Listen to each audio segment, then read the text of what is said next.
Hello, excuse me. Hello, my name is Keshwani. That's K-E-S-H-W-A-N-I, Keshwani.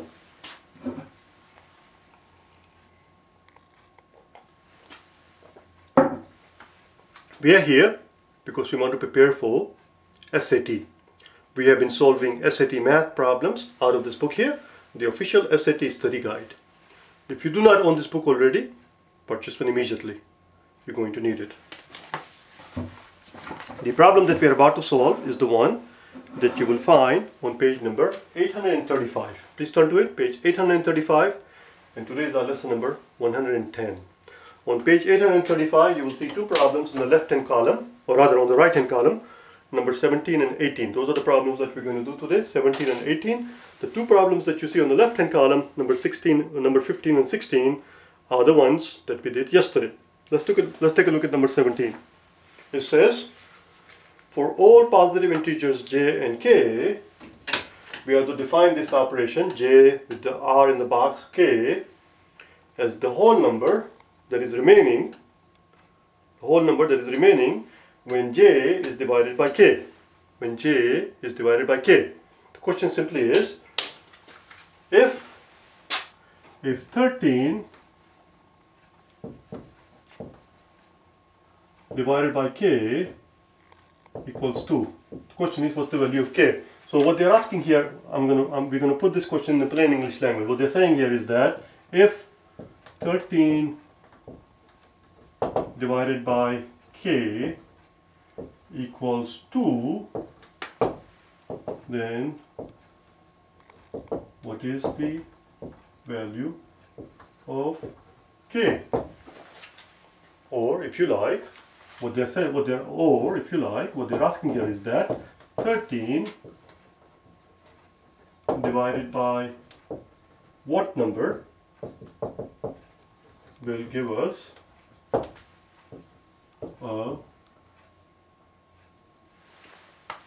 a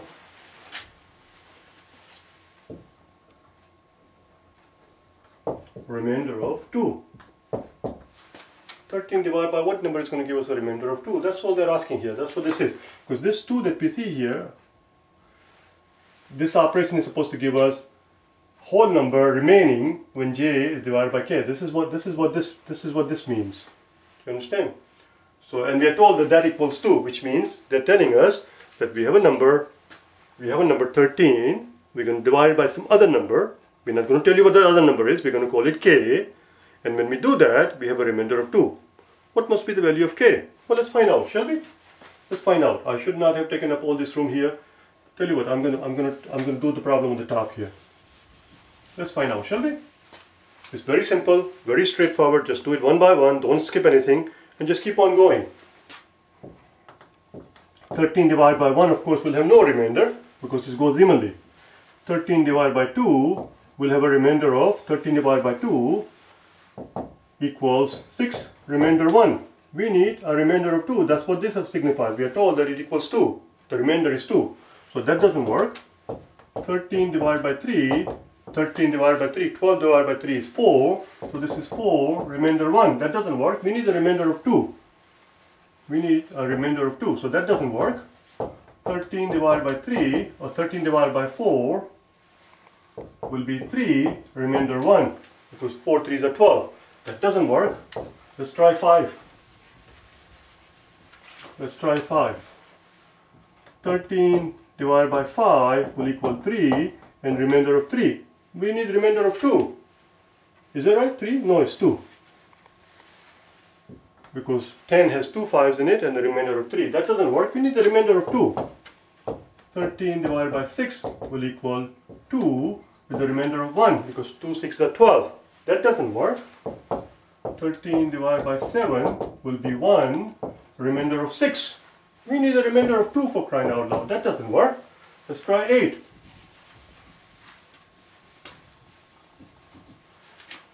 What could be the number?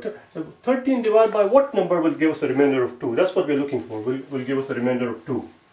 We did up to 7, it doesn't work. Let's try 8. 13 divided by 8 will equal 1 and remainder 5. That doesn't work. We need a remainder of 2.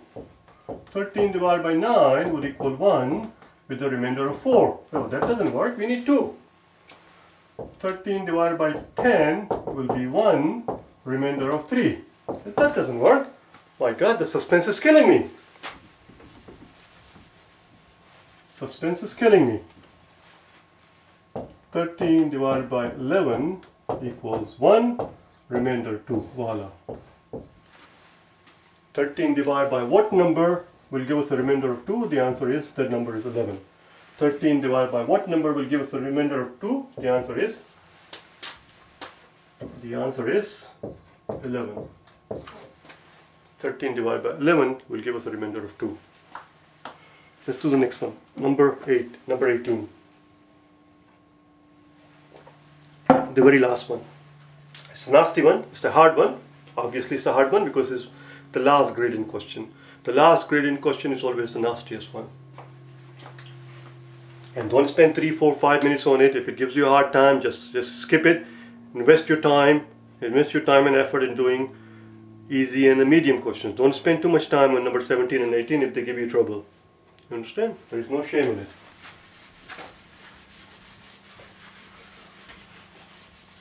What matters in the exam is not how many you skipped. What matters is how many you actually got right.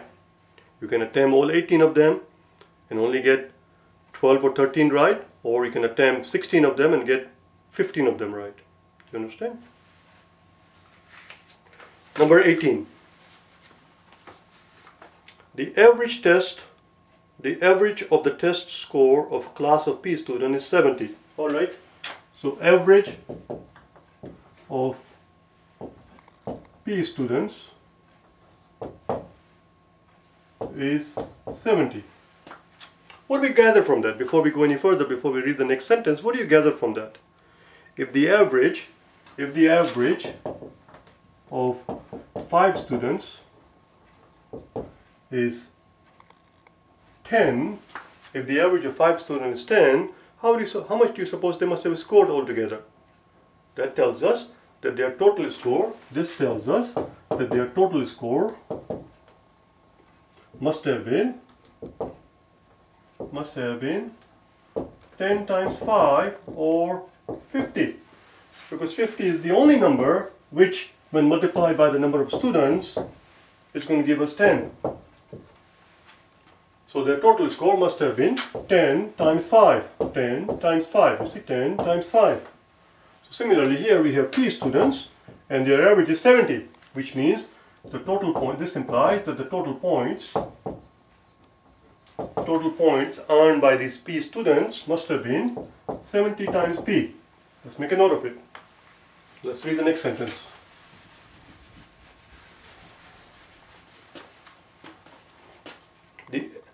The average of the test score of a class of N students is 92. Alright. And the average of N students is 92. What does that tell us? That implies that total score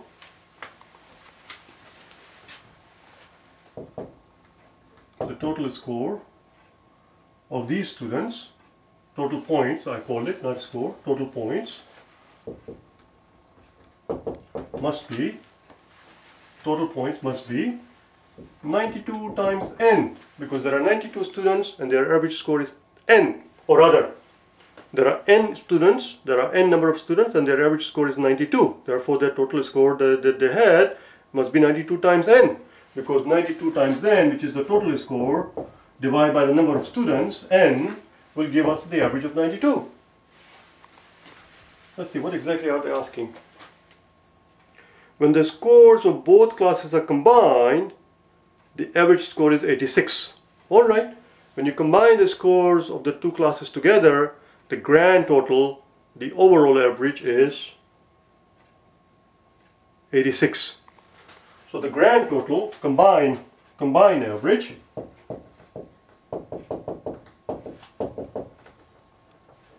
how do you find combined average? We take the total points that are scored by the first class, which is 70 times P. We take the total points that is scored by the second class, which is 92 times N. and we divide by the number of students in the two classes combined. In the first students we have P students, in the first class we have P students, and in the second class we have N students. So the total number of students that we have is P plus N, and we are told that average, the combined average is 86. The reason why the grade-in questions are more difficult, I'm going to break into a little sermon here to make you understand, than the other questions that appear in the exam is because grade-in questions, as opposed to multiple choice questions, have nothing to go on by. Had it been a multiple choice questions, we could have done some tricks. We could have worked backwards. We could have plugged in numbers from the problem. We could have figured out. For example, here, watch what happens here. Here, the average of the first class is 70. Average of the second class is, no, average is not 70. There are 70 students, their average is P, and there are N. See, here we have no choice but to actually do the classical work, the algebraic work, in order for us to answer the question, because there are no answer choices that we can play around with. There are no dirty tricks we can apply here. There is no quick and dirty way. The classical way, the algebraic way, the conventional way, the orthodox way, the geeky way, the nerdy way is the only way here. There is no other alternative. Anyway, let's carry on. The question simply is, what's the value of P plus N, P over N? So we have to use this equation right here that you see here and solve for P over N. It looks like a daunting task here, but it's not actually. It's not that bad. I need the room. So we're gonna continue this up here. 70P plus 92N over P plus N equals 86. Let's multiply both sides of the equation by the denominator. Multiply this side of the equation by P plus N. Multiply this side of the equation by P plus N, so that we can get rid of the denominator, obviously. So here we get 70P plus 92N equals 86 times P plus N, which is 86 times P, and 86 times N. Now let's bring our P's together and our N's together. So let's subtract 70 P's from both sides. I was about to subtract, watch what happens. I was about to subtract 86P from both sides, but had we gone that route, had we subtracted 86P from both sides, 86P would have disappeared from this side, but here we would have ended up with a negative quantity. I don't like negative quantities. Here we would have ended up with positive 70P minus 86P would have given us a negative quantity. To avoid the negative sign in front of a negative coefficient of the P, I did the other way around. So positive 70P and a negative 70P drops out, obviously. Let's subtract, so this 86 minus 70 is 16P. Let's subtract 86P from this side. 86N rather, and 86N. So again, positive 86N and negative 86N, this is going to drop out. I put them in a different marker, so different way, so that you can see the difference between this and that. So 92 minus 86 is 12 minus 6 is 6, so it's 6N. We're almost there. We're almost there. The question is, what is P divided by N? So we have to divide both sides by divide both sides by N. This N drops out, and we get 6 equals to 16 times P divided by N. Divide both sides by 16. And there you go. P divided by N equals 16 over 6 over 16, which is same as 3/8. Or if you just grade in 6 over 16, you will still get the full credit for it, or 3/8. Don't waste your time trying to convert this into decimal. It's not necessary. It's a waste of time, and there are tedious, annoying rules that you have to follow in order for you to get the full credit, for you to get the credit, because there are no partial credits. In order for you to get a credit, the decimal points, decimal answer choice has to be graded in according to strict guidelines, and I don't remember them, I don't memorize them, I just try to avoid decimal points at all costs. So just leave it as that, 3/8, okay? That's your answer.